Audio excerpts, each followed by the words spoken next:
hilariously candid British actress MIRIAM Margolyees, best known as Professor Sprout in the Harry Potter films, has been dazzling us with her outrageous new memoir. Yesterday, in our second exclusive extract, she snapped back at Monty Python stars John Cleese and Graham Chapman, who made her Cambridge days a misery. Now, in our final installment, she recalls a joyous childhood, coming to terms with her sexuality, and a right royal dressing down. When the invitation arrived to attend the annual reception for British Book Week at Buckingham Palace, I was thrilled. Smiling equerries opened the taxi door and we stepped out, to be guided to the very large reception hall where hundreds of people thronged and buzzed. I knew that the Queen, along with other members of the royal family, was expected to mingle, and I felt this might be my opportunity to fulfill a dream. As a child growing up in Oxford, I had a little den just outside the kitchen, and I decorated it with pictures of the Queen from floor to ceiling. I remember on June 2, 1953, standing at my bedroom window and saying, "This is Coronation Day and you must remember this all your life." And I have. Over the years I've played various queens, including her great-great-grandmother Victoria more than once. But that was the nearest I got until that evening. The crowd in the hall was huge and noisy, but I teamed up with a man I'd been introduced to, a president of the Association of Scottish Booksellers, and together we hunted down the Queen. An equerry had advised us to form a semicircle and smile, and if she saw us smiling in her direction she would approach and talk to us. This worked, and, unbelievably, Her Majesty, looking exactly like the Queen with a helmet of iron grey hair and her handbag clamped like a grenade to her elbow, was standing in front of me. "And what do you do?" she said. That was where I made my first mistake. Meeting the royals does tend to make people daft. Instead of saying, like any normal person, "Your Majesty, I am an actress who records audiobooks," I took a deep breath and replied, "Your Majesty, I am the best reader of stories in the whole world." Her Majesty looked at me wearily, rolled her eyes heavenwards, sighed and turned away to my Scottish friend. "And what do you do?" "Your Majesty, I'm an academic trying to help dyslexic children to read. We've discovered that if the letters on the page are printed in different colors, it helps the children to absorb the information more easily." Listening beside him, I couldn't help joining in. "How fascinating," I said. "My goodness, I didn't know that." Her Majesty turned back to me and said sharply, "Be quiet." The tea of quiet was especially crisp. Everyone looked down, trying to contain their embarrassment at my gaffe.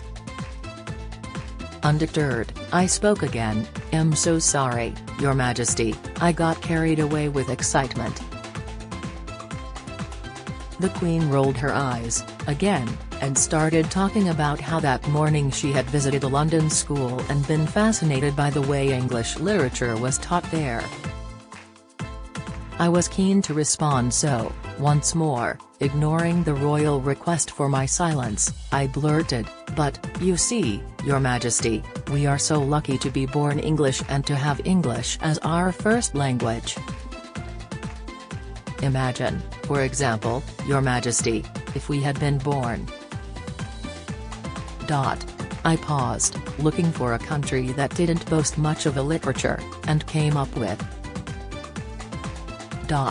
Albanian. Well, that was altogether too much for the Queen. I supposed it smacked of the political. Alarm crossed her face and she moved away, anxious to put some distance between herself and this clearly crazed woman. Clutching the handbag even more closely and murmuring yes, yes to herself, she disappeared into the throng, In 2002 another thick, creamy white envelope, embossed with the royal insignia, was delivered, announcing that I had been awarded an OBE for services to drama. A lot of people were quite surprised, none more so than me. Some people think that because of my socialist views, I shouldn't have accepted my OBE. Of course, I shouldn't have. I know that. It goes against everything I believe in, but I most certainly wasn't going to turn it down. As the Queen was observing mourning for her mother, who had just died, it was Prince Charles who pinned on my gong at Buckingham Palace. "Oh, I am so delighted to be able to give you this," he said, and I was delighted, too, because we have got to know each other a little over the years. It all started when HRH wrote me a lovely letter out of the blue about my 1998 unabridged audiobook Oliver Twist. We met a handful of times over the following years and I was invited to spend 3 nights at a house party at Sandringham, with other guests including Michael Morpurgo, Jeremy Paxman, Sir Anthony Sher, Stephen Fry, and David Hockney. The Prince welcomed me with a hug and said, "There's something I want to show you. Here, come with me." I followed him and there, in the entrance of the house, was a curious leather chair that wobbled. "What do you think it is?" he asked. "Well, it looks like a big fireside chair, or a sofa," I replied. He said, "No, it's a weighing machine," explaining that when Edward VII, his great-great-grandfather, had his house parties, he would weigh each of his guests on arrival and departure, and if they hadn't put on weight, he felt he had failed as a host.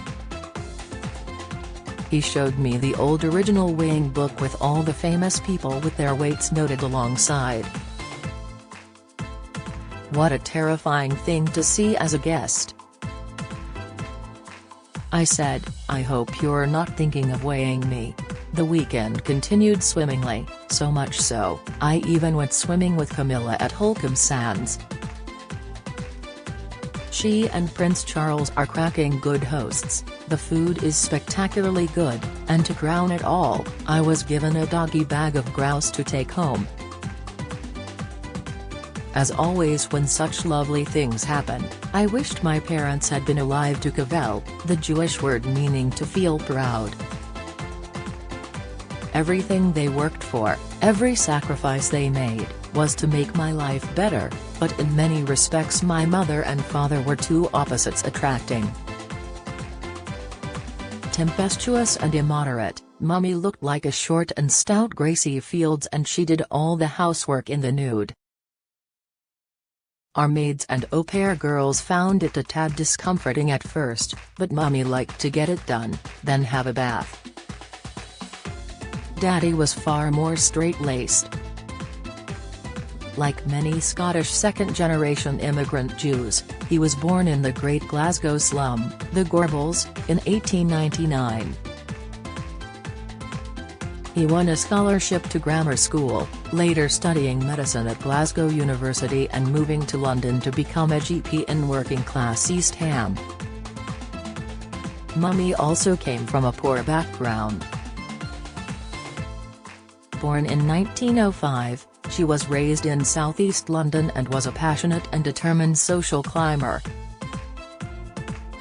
She once confessed she didn't love my father when she married him, she just wanted a doctor as a husband. I don't know if he ever knew that and, of course, I never told him, but Mummy told me because we told each other everything. They met at the Jewish Tennis Club in South London and married in 1930, living in a house near my father's surgery until it suffered a direct hit during the war. My mother was then 4 months pregnant with me and they fled to Oxford, as people said Oxford would never be bombed. And it never was. Apparently, Hitler had planned to make it his capital because it was such a beautiful city. Most newly married couples try to have children. For 10 years my parents tried not to, as 2 of Mummy's cousins had died in childbirth. She was afraid it was a family curse and the same fate would befall her. When she became pregnant with me, she tried desperately to have an abortion. But it was against the law and they wouldn't do it. So she held on to me and never, for the rest of her life, let me go. Born in May 1941, I was a much prized, spoiled, golden child. My parents were determined I should have every advantage they perhaps felt they had been denied. My mother was, without doubt, the most important person in my life. She bound me to her, quite deliberately, with emotional hoops of steel, to borrow Shakespeare's words. Every morning when I wasn't at school, I'd climb into bed with Mummy. We talked about everything. No subject was taboo and we would often lie in helpless giggles. Our relationship was completely loving and open, but I should have realized there were some things I could not say and I still regret coming out to my mother. At school, I'd had crushes on girls and they were all-consuming, but I didn't have a mature loving relationship until I was 27. Once I found her, I knew. When Heather and I first met in 1968, through a mutual friend, we didn't get out of bed at my flat in Paddington for a week. On the first night, she phoned the friend she was staying with to explain that she wouldn't be back and I heard her say I like Miriam. Next to getting into Cambridge, that was the best moment of my life. One weekend soon afterwards, I went home to Oxford and told Mummy I was gay. She immediately told my father. I don't think they really believed it. They knew it was possible, but Miriam wasn't going to be like that because Miriam was perfect and to be a lesbian was imperfection, so it simply couldn't be entertained for one moment. It also meant I would never have a nice Jewish husband, and therefore they would never have grandchildren. I think that was part of their sorrow, or disbelief. Mummy really couldn't handle it. She was an extraordinary woman who loved theatre, opera and music, a many-sided individual, deeply aware of social gradations but closed-minded about homosexuality where her daughter was concerned. It was shameful in the 60s. People weren't supposed to do that sort of thing, it wasn't proper. She and my father insisted I come into the drawing room and swear on the Torah never to have relations with a woman again. I did as they asked, but I broke my promise. I stayed with Heather because I loved her, because my whole soul cleaved to her. It would have been impossible to stop. And because, somewhere along the line, I knew they were making an unreasonable request. A few days later, Mummy had her first stroke and I always believed that my coming out in some way caused it. Her second, devastating stroke came 3 months later, starting a long period of appalling illness leading up to her death in 1974. I had caused the person I loved most in the world a pain she could not bear. It was a horrendous time and I was very unhappy. I knew I couldn't change what I was, I should not have told them.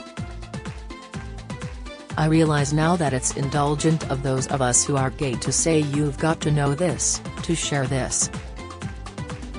Some people cannot accept their loved ones being homosexual. And if they can't, they shouldn't have to.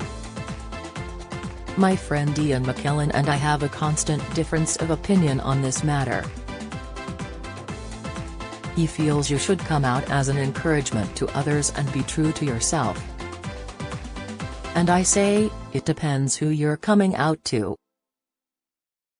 It's better if people can truly be who they are meant to be, but my insistence on opening up hurt the ones I loved most in the world. In retrospect, I think Mummy's stroke was an accident waiting to happen, and perhaps my telling her exacerbated it. Maybe it was also the realization that she couldn't contain me anymore. She was very controlling and she trusted no one. In some ways it was fortuitous she had her stroke then, because had she been at full strength I feel sure she would have done her best to end my relationship with Heather, my partner, my love, my life. We have now been together for 53 years. It is a big achievement. An academic and a scholar, Heather is my polar opposite, reticent, incredibly private and reserved. We've probably lasted this long because we have always led completely separate lives. To begin with, Heather, who is Australian, was working in Malaysia, but for many years she has been in Holland. Normally we see each other about 8 times a year, but speak every day on the phone. We have never lived together for long periods, except when we had holidays. Our houses in Italy and Australia have filled our lives in the way others have children. Our farmhouse in Tuscany is where we come together. It has meant that when we do have that time, I am always happy to say hello and sad to say goodbye. I will try as long as I can to have these two lives. Life's like cheesecake, you want to have as much as you can. We often talk about whether to live together. Maybe we will only get to do that when we're in an old people's home.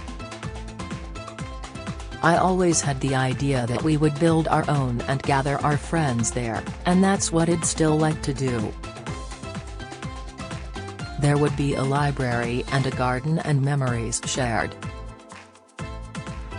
And animals. And a swimming pool, with easy steps down. One thing I know is that my home will always be where Heather is. Life is sweeter shared. This Much Is True, by MIRIAM Margolyees, is published by John Murray on September 16, £20. Copyright MIRIAM Margolyees 2021. Buy This Much Is True for £10 in WHS, saving 50%, with the exclusive voucher on page 60.